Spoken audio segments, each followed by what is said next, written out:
صدای آژیر، شیشه‌های شکسته، فریاد. وسط این همه هرج و مرج، یه نفر داره برای نفس کشیدن تقلا میکنه. زمان اصلاً با شما یار نیست و هر تصمیمی که میگیرید میتونه آخرین تصمیم باشه. تو همچین لحظاتی تنها چیزی که میتونه جلوی یه فاجعه رو بگیره یه نقشه راه دقیق و شفافه. امروز قراره با هم یکی از همین نقشه‌های نجات بخش رو بررسی کنیم. ببینید، این فقط یه سوال پزشکی ساده نیست. این دقیقاً اولین گره‌ایه که ذهن یه امدادگر باید تو اون ثانیه‌های طلایی باز کنه. چون تمام کارهای بعدی، همه تصمیم‌ها از جوابی که به همین یه سوال داده میشه شروع میشه. و جواب اینجاست. ببینید این فلوچارت یه تیکه کاغذ معمولی نیست. بیشتر شبیه یه فانوس دریایی وسط یه طوفان سهمگین. یه راهنمای قدم به قدم که امدادگرها رو از بین یه عالمه تصمیم مرگ و زندگی سالم عبور میده. هر فلش یه انتخابه و هر مسیر انگار یه تنابه نجاته. خب، حالا بیایید یکم دقیق‌تر بشیم.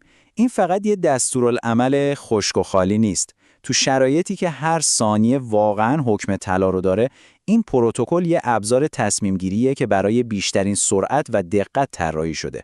یعنی دیگه جایی برای شک و تردید نمیمونه. فقط مسیرهای مشخص برای اقدام فوری وجود داره. اصل ماجرا چیه؟ اولویت بندی. فکر کنید یه بیمار هم پاش شکسته و هم ریه‌اش داره جمع میشه. خب شکستگی خیلی دردناکه، ولی جمع شدن ریه یعنی مرگ حتمی تو چند دقیقه. این پروتکل به امدادگر کمک میکنه که مستقیم بره سراغ اون چیزی که الان داره جون بیمار رو تهدید میکنه و اینجوری شانس زنده موندنش رو ببره بالا. خب حالا وقتشه که با هم بریم تو دل ماجرا. میخوایم یکی از حیاتی ترین مسیرهای این فلوچارت رو قدم به قدم دنبال کنیم. ببینیم این ساختار منطقی چطوری اون هرج و مرج اولیه رو تبدیل به یه عملیات نجات منظم میکنه. مسیری که انتخاب کردیم به تشخیص یه قاتل خاموش ختم میشه، پنوموتوراکس فشارنده. یه وضعیتی که میتونه خیلی خیلی سریع بدتر بشه و کار رو به ایست قلبی بکشونه. برای همین تشخیص و درمان فوریش انقدر حیاتیه.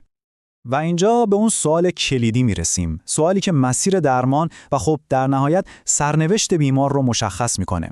جواب این سوال امدادگر رو مستقیم میبره به سمت یکی از مهمترین کارهایی که باید انجام بده. اما اصلاً این پنوموتوراکس فشارنده که میگیم چی هست؟ تصور کنید یه دریچه یه طرفه تو قفسه سینه بیمار ایجاد شده. با هر نفسی که میکشه هوا وارد میشه ولی نمیتونه خارج بشه. هی هوا جمع میشه و فشار داخل قفسه سینه به طرز وحشتناکی بالا میره. این فشار اول ریه رو مثل یه بادکنک خالی مچاله میکنه و بعدم به قلب فشار میاره و از کار میندازتش. خب امدادگر چطور اینو تشخیص میده؟ با حدس و گمان که نمیشه. پروتکل یه سری علائم و آژیرهای خطر مشخص رو بهش میده. مثلا انحراف نای، یعنی فشار داخل قفسه سینه انقدر زیاد شده که نای رو از جاش تکون داده. یا مثلا آمفیزم زیرجلدی که وقتی به پوست دست میزنی انگار زیرش حباب هوا هست. هر کدوم از اینا یه تیکه از پازل تشخیصه. به محض اینکه تشخیص قطعی شد، دیگه شمارش معکوس شروع میشه. اصلا وقتی برای صبر کردن نیست. پروتکل ما از مرحله تشخیص یه راست میبره تو مرحله اقدام فوری. وقت عمله، اونم خیلی سریع. دستور پروتکل اینجا خیلی واضح و روشنه. اون فشاری که داخل گیر افتاده باید آزاد بشه. اونم همین الان. هر ثانیه تأخیر یعنی نزدیکتر شدن به مرگ. اینجاست که مهارت فنی امدادگر وارد بازی میشه.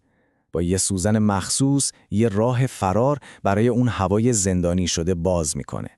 و بعد اون صدای هیس، صدای خروج سریع هوا. باور کنید اون صدای آروم برای یه امدادگر زیباترین موسیقی دنیاست، چون اون صدای آزاد شدن فشار و صدای نجات پیدا کردن یه جونه. حالا بعضی وقتا یه زخم باز هم روی قفسه سینه هست. برای این مورد هم پروتکل یه راه حل خیلی هوشمندانه داره. یه پانسمان مخصوص که فقط 3 طرفش به پوست میچسبه. این کار یه چیزی شبیه زبونه درست میکنه. وقتی بیمار بازدم میکنه این زبونه باز میشه و هوا میاد بیرون، ولی موقع دم بسته میشه و نمیذاره هوای جدیدی وارد بشه. یه جور دریچه یه طرفه ساده و فوق‌العاده کارآمد. خب تا اینجا با هم دیدیم که این پروتکل چطور میتونه جون یه نفر رو نجات بده. ولی اهمیتش خیلی فراتر از این یه مورد خاصه.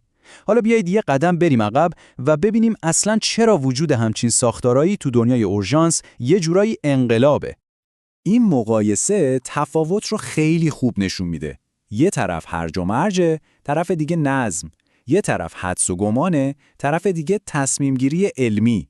داشتن پروتکل مثل اینه که وسط طوفان یه نقشه و قطب نما داشته باشی.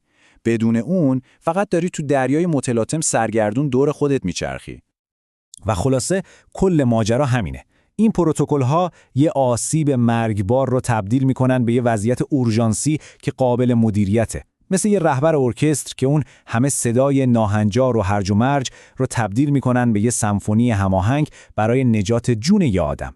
به امدادگر این قدرت رو میدن که تو شلوغ‌ترین شرایط هم با اعتماد به نفس و سریع عمل کنه.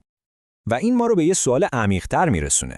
این پروتکل‌ها نشون میدن که تو شرایط اضطراری سریع‌ترین راه برای نجات جون یه نفر اتفاقاً یه راه کاملاً فیک شده و از قبل طراحی شده است. پس شاید دفعه بعدی که صدای آژیر آمبولانس رو شنیدید، به این فکر کنید که شاید بزرگترین قدرت یه امدادگر نه تو دستاش بلکه تو ذهنشه، تو تواناییش برای دنبال کردن یه نقشه راه روشن وسط اون همه آشوب.